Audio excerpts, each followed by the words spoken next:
그 주식에서 회복을 좀 하면서 환차손을 메꾸고 그렇게 이전에는 좀 많았었는데 그렇죠. 근데 이제는 지금은 오히려 양쪽 다 힘들다 보니까 해외자가 들어간 거에 대해 투자하기가 쉽지가 않은 상황이라고 맞아요. 생각을 하면 될 것 같네요. 저번.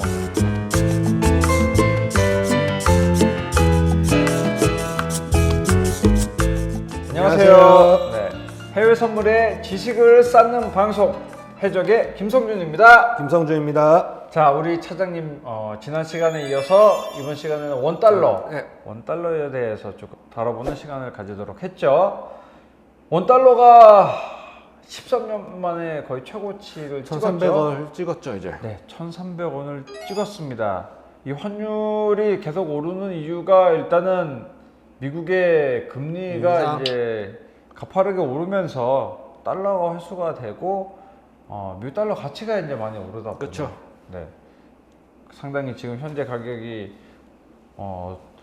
우려스러울 정도로 계속 이제 정부에서 개입이 들어온다고 할 정도로 지금 이렇게 올랐단 말이죠. 자, 지금 미국의 기준금리가 현재 1.75 그리고 한국도 1.75. 동일하죠. 그러면은 미국은 다음 FOMC에도 여전히 뭐 빅스텝 이야기도 있고 자이언트 스텝이 뭐 거의 뭐 통계로 보면 뭐 90% 이상 75bp 자이언트 스텝을 또 밟을 거다. 그러면 우리나라도 현재 수준을 계속 미국만큼은 올려야 될 거란 말이죠. 나 보니까 다음 달 이제 14일 날, 네. 10월 14일 날 이제 금통위가 있어요. 네. 그때 얼마를 올릴지 모르겠지만 못해도 50bp 올릴 거고, 금통위 있고 2주 거의 한 열흘, 26일, 27일 이틀간 미국 FOMC가 있고 거기서 또 미국이 50에서 만약에 서로 50, 50 올리면 계속 동등하게 가는 거고, 만약에 한국이 50bp 올리고 미국이 75bp 올린다. 그러면 역전 25bp 현상이 미국이 이제 금리가 더 역전 현상이 이루어지겠죠 이제는. 그렇게 되면은 아무래도 외인들의 외국 투자자의 자본이 그때는 많이 이제 빠지겠죠. 빠져나간다는 얘기죠. 일단 첫 번째 이유는 뭐 말 그대로 이자. 한국의 은행에 놓는 것보다는 미국의 은행에 놓는 게 이자를 더 많이 줘. 그렇죠. 조금이라도. 네, 조금이라도. 물론 이제 우리 차장님 말씀하신 대로 그럼 이자 뭐 우리가 말하는 그 이자 금액이 여태껏 뭐 100만 원, 200만 원 수준이 아닌 거잖아요. 그거는 우리가 예. 그냥 우리한테 없는 돈, 우리한테 없는 돈. 예, 그러니까 뭐 조 단위의 돈이 이제 왔다리 갔다리 할 수가 있기 때문에 그런 돈들이 이제 외화로 이제 빠져나간다면 그쵸. 국내 외화도 달러에 이제 비축된 달러도 빠져나갈 것이고 달러 보유량도 줄어들 거고. 굉장히 이것저것 해서 안 좋아질 거란 말이죠. 그리고 금리 차가 또 생긴다 하면은 주식 시장에도 상당히 영향을 미치죠. 어떻게 영향을 미치는가요, 그러면은? 일단 환율이 이제 뭐 원달러 환율이 네. 급등을 한다. 그러면 미국 달러 가치가 상승하는 거고 네. 원화 가치가 이제 하락하는 건데, 그렇죠. 외국인들 입장에서는 주식을 살 때 한국 돈으로 주식 사잖아요. 그렇죠. 달러 사는 게 아니니까. 삼성전자 5만 원을 40불 주고 사는 건 아니잖아요. 네, 5만 맞아요. 원 주고 사잖아요. 그리고 외국인들이 팔어. 네. 그러면 집에 돈을 갖고 가야 되는데 네. 워낙 안 갖고 가잖아요. 그렇죠. 환전하잖아요. 그렇죠. 달러로 가져가겠죠. 이럴 때 환손실이 어마어마하게 커지는 거죠. 네, 아무래도 뭐 흔히 말하는 우리가 외국 나갈 때 달러 사고 한국 들어서 달러 바꾸면은 손해 보고 하잖아요. 손해를 볼 수밖에 없죠. 그러니까 환율이 상승이 하면 이제 외국인들은 이제 한국 국내 주식에 투자하기가 약간 좀 부담스럽죠. 이 환차손에 대한 무시를 부담감이 못하는, 무시를 일단 못하니까. 크다는 얘기잖아요. 그러면 어찌됐든 외국인들은 최대한 빨리 포지션을 매도세가 이어진다는 얘기잖아요. 정리를 하고 조금이라도 유리한 환율에 이제 환전을 해서 뭐 금리가 높은 뭐 미국을 가든지 어디 다른 나라로 이제 자금이 이탈을 하겠죠. 이동을 하겠죠. 그러면은 어찌됐든 우리나라에는 좋은 소식이 없네요. 일단은 말 그대로 전부 다 매도 물량이 쏟아질 것이고 그렇죠. 외국인들 매도 물량이 어찌됐든 쏟아지는 날은 우리나라가 대부분 하락할 수밖에 없는, 뭐 물론 기관이나 개인들이 많이 사들이는 한들 최근 같이 이렇게 빠지는 경우에는 뭐 묻지마 매도까지도 나오는 상황인데 그렇죠.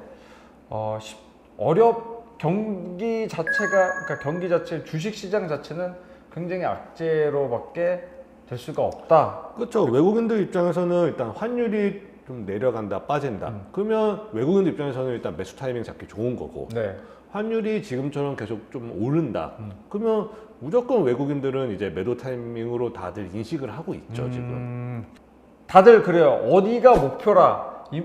그 미국 기준금리가 몇 프로까지 올라야 된다라고는 정확히 목표치를 말은 할 수가 어렵다고 얘기를 하더라고요. 그쵸. 물가를 잡을 때까지라고 지금 이제 8.6%. 표현하니까. 네. 5월달 8.6%였죠? 소비자 물가지수가. 그거를 잡을 때까지는 올리겠죠. 네. 그렇게 이야기를 하고 그러면은 다른 이제 해외 전문 투자은행이나 이런 데서 얘기도 많이 하는 게 최소 3.5%까지는 올릴 거다. 3.5에 또 과하게 보시는 분들은 뭐 앞에 4까지도 4까지도. 보시더라고요, 이제. 그러니까 지금보다도 기준금리를 2배 2배. 이상 올린다는 얘기잖아요. 시장금리도 그보다 훨씬 높을 것이고. 그 정도는 올려야 물가는 잡히지 않을까라고 이제 다들 생각을 하고 있는 것 같아요. 거기에 전문가들은. 뭐 이 물가가 미국뿐만 아니라 우리나라도 지금 이렇게 높고. 엄청 높게 나왔잖아요. 그러면은 우리나라도 금리가 이렇게 계속 올라갈 수밖에 없는데 일단 미국이 이렇게 계속 올리다 보면은 여전히 그러면은 원달러의 가격 흐름은 강세가 이어질 거다라고밖에 이제 볼 수밖에 없을 것 같네요. 그렇죠. 왜냐하면 한국 같은 경우는 기본적으로 현재 미국과 동등한 금리지만 네. 한국은 무조건 미국보다 금리가 더 높아야 된다고 생각하거든요. 그래야지 뭐 외국인들 이타도 적을 거고 그렇죠. 환율 시장도 조금 뭐 과하지 않게 이제 조금 안정화가 될 거고. 맞아요. 그러다 보니까 제가 알기로 지금 미국이나 한국이나 22년 이제 금통위 FOMC 미팅이 4번 정도 네. 남았을 거예요. 네. 그때 분명히 한국은 좀 공격적으로 긴축, 금리 인상을 하지 않을까. 역대 최대치로 연달아 올릴 그쵸. 수도 있다는 얘기잖아요. 못해도 저는 75까지는 좀 힘들 것 같아요. 한국 입장에서는. 한국 부담이 크죠. 너무 지금. 크니까. 네. 그래서 저는 기본적으로 제 개인적인 생각은 4번 남은 거 다 50bp. 50bp씩 4번. 그럼 2%. 딱 2%. 그러면은 우리나라도 기준으로 3.75 3.75 그래서 정도. 4% 가까이. 뭐 미국도 그 정도 목표를 미국은 그거보단 낮게 잡는다 하더라도 3% 이상. 참 지금 모든 게 쉽지가 않네요, 지금. 그렇죠. 네. 금리 인상이 단행이 되고 금리 인상으로 인해서 인플레이션은 금리 인상 그리고 뭐 플러스 이제 에그플레이션 플러스 스태그플레이션까지 이게 최악의 시나리오가 된다는 얘기인데 그 원달러 시장이 이렇게 가격이 올라가면 올라갈수록 뭐 우리나라 무역 부분에서도 어려울 것이고 그렇죠. 이렇게 올라가면 다 장단점이 있겠지만 수출하시는 분들은 네. 조금 이익을 보시는 거고 그 대신 이제 한국은 수출도 많이 하지만 네. 수입도 많이 하잖아요. 네. 우리나라는 기본적으로 뭐 원자재가 그렇게 많은 나라가 아니라서 원자재 그걸 다 수입을 하니까 100% 거의 수입하는 나라다 보니 그렇다면은 그걸 수입해서 가공해서 팔려면 또 비싸게밖에 또 내보낼 수밖에 그렇죠. 없을 것 같거든요. 그러니까 지금의 가격 그 원달러 시장 가격 흐름은 금리의 목표에 따라서 크게 휘청일 것 같기도 하겠네요. 그렇죠. 일단은 한국의 물가도 많이 높기 때문에 그 물가를 잡으려면 저희가 계속 말씀드리지만 금리 인상은 필수죠. 왜냐하면 인플레이션은 어떻게 보면 저희 경제 생활에서 가장 독이잖아요. 네, 그렇죠. 저희가 살고 있는 모든 원유부터 시작해서 심지어 쌀사도 비싼데 네, 맞아요. 그걸 다 인플레이션에 영향을 받는 거니까 인플레이션은 경제에는 독이다 생각하면 무조건 그 독은 잡아야 되잖아요. 그렇게 맞아요. 되면 저희가 좀 힘들더라도 금리 인상은 필수죠. 그렇다면은 저희가 생각해 볼 수 있는 레인지 범위가 지금 1,300원 약간 밑에 있지만은 그쵸. 돌파도 한번 했었고 레인지가 그러면 올해 말까지 생각하면은 1,300원이 이미 후딱 넘을 거로 각오를 하고 있어야 될 것 같네요. 그렇죠. 그렇다면 1,400 또 1,500까지는 안 가겠지만 차님은 1,500까지 가면 IMF인데 저는 1,350. 1,350 수준까지. 근데 저도 어느 정도 레벨을 만약에 제시를 한다, 제 개인적인 의견으로도 저도 뭐 올해 안으로는 뭐 1,300원 중반대까지 충분히 가지 않을까. 뭐 그렇다고 이게 이제 한번 그렇게 도달하면 내려가는 것도 또 쉽지가 않잖아요. 그렇죠. 이게 네.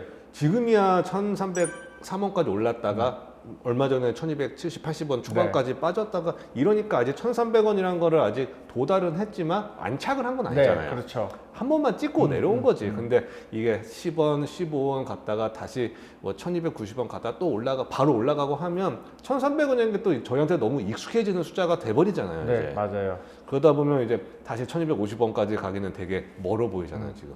상당히 왜냐하면 이 금리를 올리고 나서도 물가가 어느 정도 이제 잡히기 시작한다 하면은 이걸 갑자기 낮추는 것도 아니잖아요. 그렇죠. 어느 정도 유지를 그러면 또 할 거란 말이죠. 그 유지가 되는 이상에는 이 환율도 크게 변동사항이 변동사가 없을 없을 것 거예요. 같단 말이죠. 아, 그러면은 올해 뭐 지금 뭐 솔직히 저희뿐만 아니라 뭐 회사 내부에서도 그렇고 외부에서도 그렇고 1,300원대 후반까지도 보시는 분들이 많이 있더라고요. 1,300원대 후반. 뭐 1,400원대까지는 뭐 진짜 실제로 이제 기준금리가 뭐 3점대 완전 후반이나 후반, 4 정도? 4까지도 봐야 될 시기가 되지 않으면은 그러니까 그렇게까지는 안 됐으면 좋겠고 그 전에 물가가 어느 정도 좀 잡혔으면 좋겠다는 생각이 듭니다. 어찌됐든 이 원달러 시장의 가격 흐름은 이거는 수급이 말 그대로 이제 외국인들이 들어오고 빠지고에 따라서 이게 굉장히 크다 보니까 그렇죠. 그러다 보니까 지금 뭐 국내 주식 하시는 분들도 많이 저희도 많이 힘들지만 이제 투자하시는 분들 얼마나 힘드시겠어요 지금. 해외 주식을 이제 하시는 분들은 해외 주식은 기본적으로 해외 쪽 해외 선물도 그렇고 주식도 그렇고 이 기본이 있던 어찌됐든 뭐 최근에 원화로 유통해서 하긴 하지만은 베이스는 미국 달러 결론은 미국 달러니까. 미국 달러로 매매해야 되는데 이렇게 투자하시는 분들도 달러의 가치가 오르게 되면은 이제 환전할 때 내가 진짜 돈을 더 많이 입금을 해서 환전을 해야 되니까 그러니까 그렇다고 주식이 올라서 내가 그 환차 손을 막고 많이 할 수 있는 것도 아니잖아요 지금. 이제 뭐 기술주는 뭐 우리나라뿐 미국을 포함해서 우리나라도 완전히 뭐 꼬꾸라지고. 완전히 그 번지 점프를 하고 있는 상황이기 때문에 이런 부분에서 투자한 분들도 굉장히 어려운 상황. 그러니까 주식에서 회복을 좀 하면서 환차손을 메꾸고 그렇게 이전에는 좀 많았었는데 그렇죠. 근데 이제는 지금은 오히려 양쪽 다 힘들다 보니까 해외자가 들어간 거에 대해 투자하기가 쉽지가 않은 상황이라고 맞아요. 생각을 하면 될 것 같네요. 그러니까 뭐 해외로라는 문구가 들어간 걸 투자를 하려면은 저희처럼 직접 투자 말고 이제는 뭐 간접 투자 쪽인 방법으로밖에 오히려 그쵸. 시선이 돌릴 수밖에 없다는 얘기인데 간접 자본으로 뭐 지금 뭐 해외 펀드나 뭐 이런 것들 ETF나 ETF. 그래도 지금 ETF도 리버스 정도 빼고는 최근에는 또 가격이 전부 다 하락하고 다 빠지고 있으니까. 있으니까 지금. 저랑 이제 제가 방문하는 뭐 금융 투자 기관들도 그렇고 이제 다들 요즘 너무 많이 괴로워하는 것 같아요. 뭐 제 그렇죠. 펀드도 너무 힘들어요. 제가 갖고 있는 펀드도 너무 힘들어요. 수익률이 이렇게 떨어질 수가 없어요. 빨간색을 본 기억이 네. 최근에 이렇게 최근에는 떨어지니까. 진짜 와.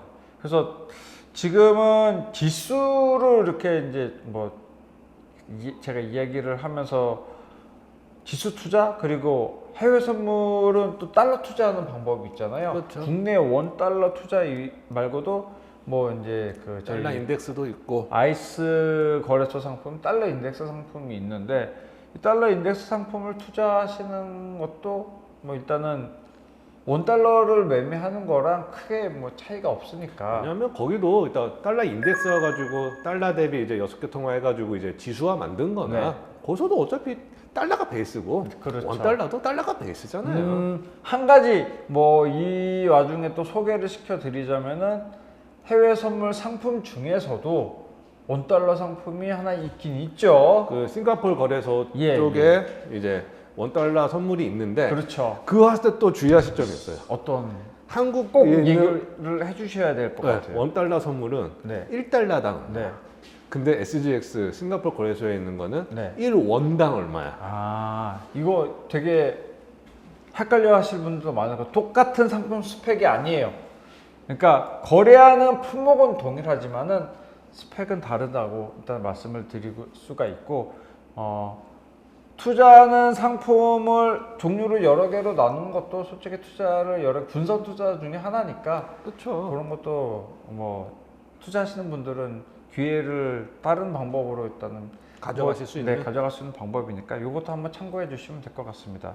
자, 오늘 그 원달러에 대한 현재 가격 흐름을 좀 알아봤긴 했는데, 일단은 저희 입장은 뭐 김성주 차장이나 저나 많은 분들이 현재 가격, 현재 금리 수준, 그리고 향후 올라갈 금리의 움직임에 생각을 했을 때에는 현재 원달러 1300 수준 레벨은 300 중반까지도 생각을 해볼 수밖에 없는 상황이다 라고 일단 말씀을 드릴 수 있을 것 같습니다.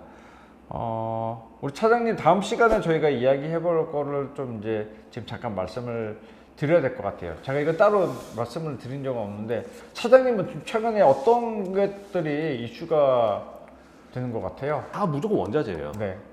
뭐 농산물이 되든 축산물이 되든 원유가 되든 카파가 되든 뭐가 되든 다 한데 그거 너무 많이 했어 우리가. 솔직히 많이 했죠. 너무 많이 해서 그렇다고 또 금리 이야기도 그렇고 네. 뭐 금리 이야기는 저희뿐만 아니라 딴 데서 너무 많이 하니까. 하는 거니까. 너무 많이 하니까. 네.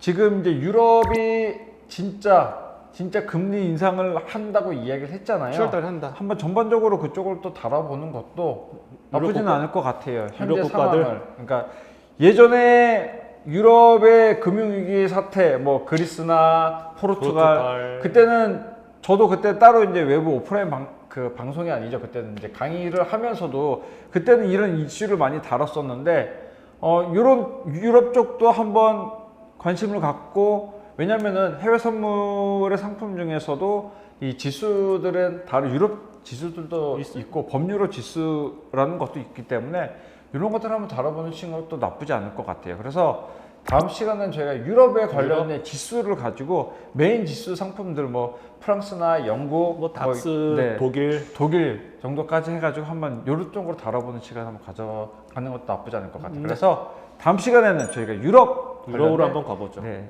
유럽으로 한번 떠나보도록 보겠습니다. 무더운 한여름에 다 같이 찾아뵙도록 하겠습니다. 우리 PD님도 그때 한번 다시 얼굴을 마주 보고 인사하도록 하겠습니다. 자, 오늘 이 시간 마무리하고 다음 시간에 뵙도록 하겠습니다. 감사합니다.